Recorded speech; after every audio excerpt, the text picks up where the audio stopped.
Ipakatap ang 3,000 ka pulis, sundalo ug civilian volunteers dito sa Davao City alang sa kasaulugan sa 78th founding anniversary sa syudad karong Marso 16.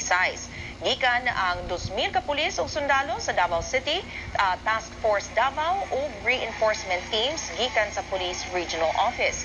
Mutabang sa pagsiguro sa kaluwasan sa mga tao ang Eastern Mindanao Command ug force multipliers gikan sa lain-laing barangay.